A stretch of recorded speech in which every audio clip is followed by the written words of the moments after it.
If you're enjoying this narrative, don't forget to subscribe to the channel for more stories like this. Now let's dive into this thrilling journey. Taryn Ellis's phone buzzed for the third time that morning.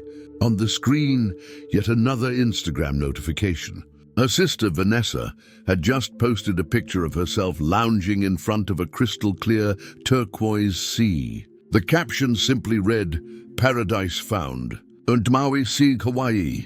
Dream vacation." Taryn frowned as she looked at the image. Something about this situation felt off. Just 2 weeks ago, her sister was crying on the phone, saying she didn't have enough money to help with their mother's medical bills. Now she was sipping cocktails on a beach in Hawaii. At 29, Taryn was seen as the backbone of the family, the responsible one, the problem solver. When their mother, Helena, needed knee surgery a month ago, it was Taryn who organized everything, from finding the best doctor to planning the finances to cover expenses until Medicare kicked in. Taryn recalled the credit card she had opened specifically for her mother's medical expenses. A basic card with a low limit of just $100, but it would help with small costs while they waited for the insurance. "How did you afford a trip to Hawaii?" Taryn typed in the comment section of Vanessa's post. She hesitated for a moment before hitting send, but her indignation won out.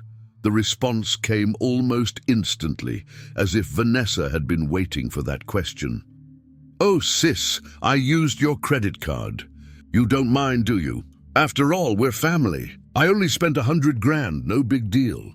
Taryn felt her heart race. $100,000? Her new card had a limit of only $100. This didn't add up. "Vanessa, my card has a limit of only $100. Did you check the name on the card you're using?" It was at that moment her phone rang. It was her mother calling via video chat. When she answered, Taryn saw Helena sitting on the porch, the afternoon sun highlighting her gray hair. And in her hand, something gleamed golden. "Sweetheart, are you looking for this?" Helena asked, holding up a gold credit card that Taryn recognized immediately. It was her gold card, which she thought she had lost the previous month. The business card linked to her LLC, Ellis Social Strategies, her marketing consultancy that she had worked hard to build over the last 5 years.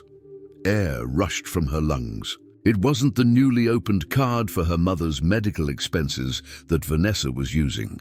It was her business card with a high limit, which she had tucked away among old college documents for safekeeping. Taryn's hands trembled as she accessed her banking app on her phone. Every tap on the screen felt like an eternity. When she finally logged in, what she saw made her stomach drop. $13,421.88. That was the total of the recent transactions. Purchases at designer stores, exclusive resorts, and first-class plane tickets, all made from an Airbnb by the beach in Maui. Taryn ran her fingers through her hair, trying to process what was happening. Her own sister had stolen her business card and was spending recklessly in Hawaii. And worse, she was documenting it all on social media, tagging her location in photos and cocktails, as if she wanted Taryn to find out. The phone rang again. It was Vanessa. "Taryn, did you see the photos I posted? I'm having so much fun here. You should come too. The view is amazing." Vanessa's voice sounded carefree, almost taunting. Taryn took a deep breath before responding. "Vanessa, you used my business card without my permission. That's a crime." There was silence on the other end, followed by a nervous laugh. "Crime? Don't be dramatic, Taryn. We're family. It's just money. You always have more. It's not just money, Vanessa. It's my business card, Ellis Social Strategies, not for my personal use." That's when Taryn realized Vanessa's huge mistake. Her sister had assumed the card was in Taryn's personal name, when in fact it belonged to her LLC, a limited liability company with real clients, liability insurance, and a business account protected against fraud. What Vanessa had done wasn't just a breach of family trust.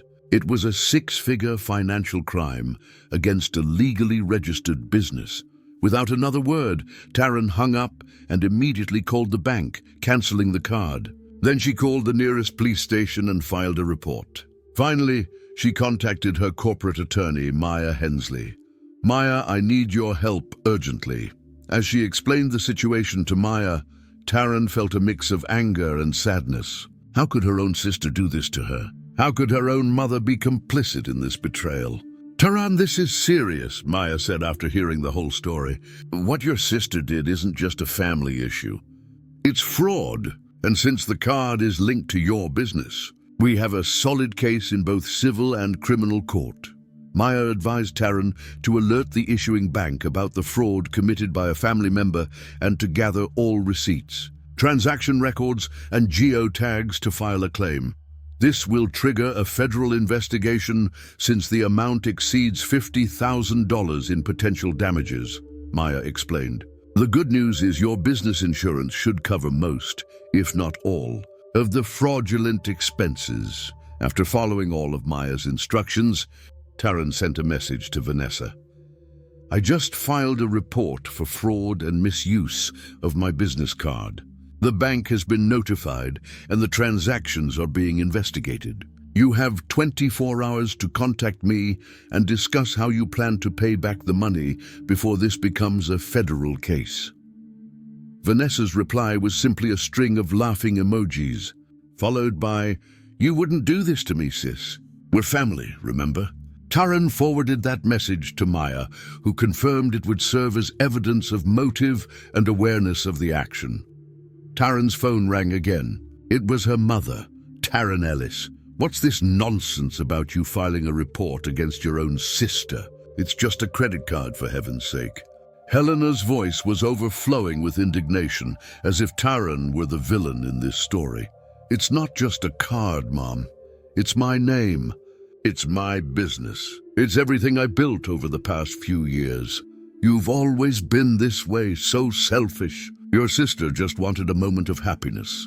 Taryn closed her eyes, feeling the weight of her mother's words. How could she not see how wrong this was? "Mom," she could have asked. "She could have talked to me, but she chose to steal." "Don't use that word! She's your sister. And should that give her the right to steal from me?" The silence that followed was heavy with tension. Finally, Helena spoke, her voice lower, but no less accusatory. "If you go through with this, you'll ruin her life. The family will have to choose sides, Taryn. Think carefully about what you're doing." After hanging up, Taryn sat on her apartment sofa, feeling physically and emotionally drained. Her mother's veiled threats echoed in her mind. The family will have to choose sides, as if they hadn't chosen long ago. In the following days, the investigation moved quickly. The bank froze all charges. The insurance company opened a formal investigation, and Vanessa's bank account was temporarily blocked. Family calls began to flood in. Her mother, now in tears, accused Taryn of ruining Vanessa's life. Aunts and cousins Taryn rarely saw at family gatherings suddenly had strong opinions on how she should handle the situation. "She only did this because she thought you'd say no," Helena explained in one of the calls. "It was a mistake, daughter. Everyone makes mistakes. Stealing $100,000 isn't a mistake. It's a premeditated crime." As family pressure mounted, Taryn decided to review her financial records from the past few years. What she found only made her more determined. Years of prior financial abuse, unreturned bank transfers, messages where she had paid Vanessa's rent, school fees, and even bail when her sister got into trouble, all because Taryn was seen as the responsible one in the family, the one who had the obligation to help, to give in, to forgive. She sent all this evidence to Maya, who attached it to the fraud case, establishing a historical pattern of exploitation. On a rainy Tuesday morning, Taryn left home for work and found her car's windshield completely shattered. There was no object nearby that could have fallen or been thrown accidentally. This had been intentional. That same night, she installed security cameras around her apartment. The following night, the cameras captured footage of a man she recognized as Vanessa's boyfriend trying to force open her door. The evidence was added to the case. 3 days later, Vanessa officially received a subpoena, backed not just by a regular attorney, but by a corporate lawyer specializing in financial fraud.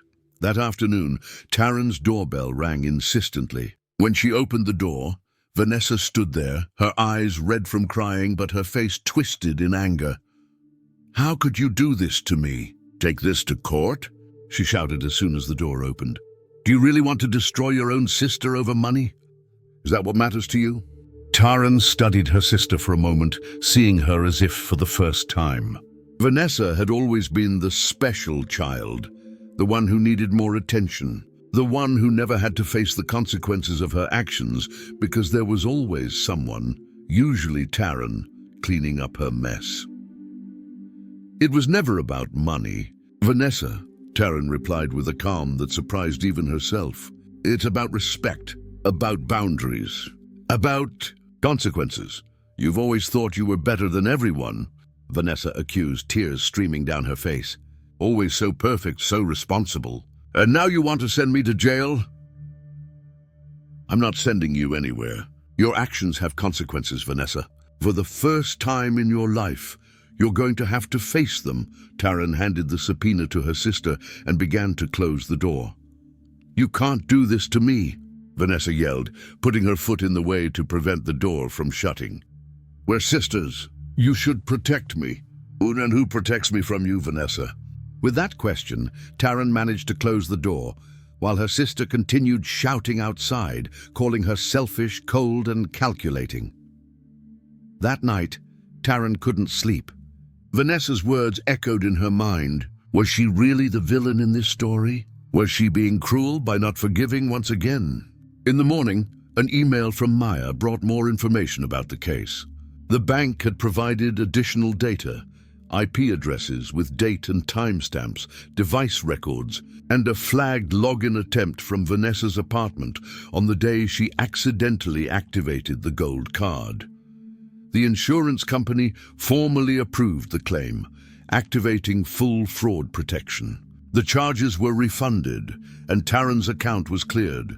But the case continued because when the insurance company pays out, the business has the right to sue the person responsible for the fraud for restitution. Vanessa was now facing not only a lawsuit from her sister, but a financial recovery from a billion-dollar insurer. A week later, Taryn received an email from Vanessa. "Taryn, please, you have to help me. My life is falling apart. They've blocked my bank account. The bank is threatening to close all my accounts, and now a giant insurance company is suing me. I swear I'll pay it all back, every penny. I just need you to drop the case.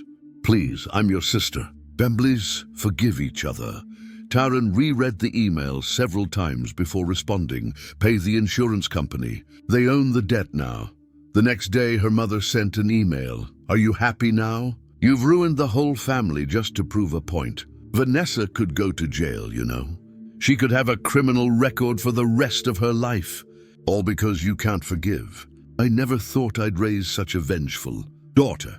Taryn didn't reply. The case became public when a local newspaper published an article about a $100,000 fraud charge against Vanessa for using her sister's business card for a vacation in Hawaii. The story quickly gained traction on social media, with opinions divided between those who supported Taryn for setting clear boundaries and those who criticized her for destroying her own family over money. Helena continued to blame Taryn for the embarrassment caused to the family. Several relatives stopped speaking to her. Some mutual friends also distanced themselves, claiming that family problems should stay in the family. Maya called to inform her that the insurer was seeking civil restitution and that Taryn didn't need to appear in court unless she wanted to. "Testify. I'm going to testify," Taryn decided, "not to punish my sister, but to set the record straight. So in the future, no one can twist what really happened." On the day of the trial, Taryn entered the courtroom wearing a simple yet elegant gray suit. Her posture was straight, her gaze firm. When it was her turn to testify, she walked confidently to the stand. "I'm not here for revenge," she began, her voice clear and steady. "I'm here to reclaim my name."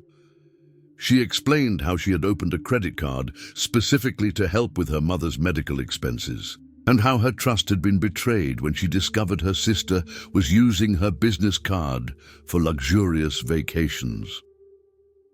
"What hurt me the most wasn't the money," Taryn continued, her voice finally trembling a bit.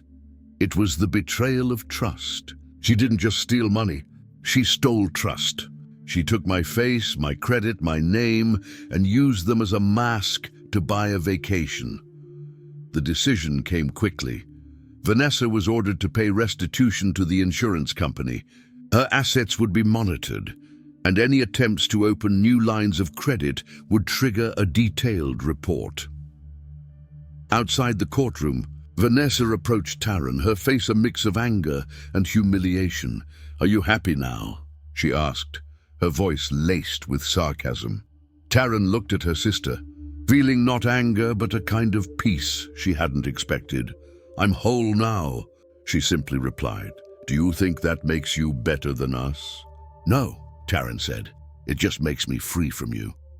And with those words, she turned and walked away, leaving Vanessa behind. In the weeks that followed, Taryn blocked Vanessa's phone number and deleted Helena from all her social media and devices. Not out of anger, but out of necessity, like a wound that needs time and space to heal properly. She used the refunded funds to hire a financial consultant specializing in small businesses, open new business accounts with stricter protocols, and set up alerts for suspicious charges and transactions. Her company, Ellis Social Strategies, not only survived the scandal, but, in a way, was strengthened by it. Many potential clients reached out after reading about her story, impressed by her integrity and determination. One day, after landing a new contract with an important client, Taryn decided to treat herself. She walked into a jewelry store and bought a delicate gold bracelet with her name engraved on the inside. She paid with her own card, her name clearly printed on the receipt. As she left the store, Taryn recalled something her grandmother used to say: "The people who love you shouldn't make you prove it." For years, Taryn had been tested by her mother, by her sister, by everyone who expected her to sacrifice her own boundaries and well-being in the name of family love. She finally understood that true love isn't tested through constant sacrifice, but revealed when sacrifice isn't demanded as proof. Sitting in a nearby cafe, Taryn admired the bracelet on her wrist while sipping a cappuccino. For the first time in a long time, she felt at peace, complete. She had found a version of herself she hadn't known in years, a version not defined by others' expectations or the misguided belief that forgiveness necessarily means reconciliation. Sometimes, forgiveness means closing the ledger, not forgetting the debt, but choosing to never let it drain you again. Taryn smiled, left a few coins as a tip on the table, and stepped out into the sunny street. Life was moving forward, and she was finally free to move along with it. Did you enjoy this story? Don't forget to subscribe to the channel, leave a like, and comment on what you thought. Your reactions are very important to us as we continue to bring you content like this. Share it with anyone you think needs to hear this message about setting healthy boundaries.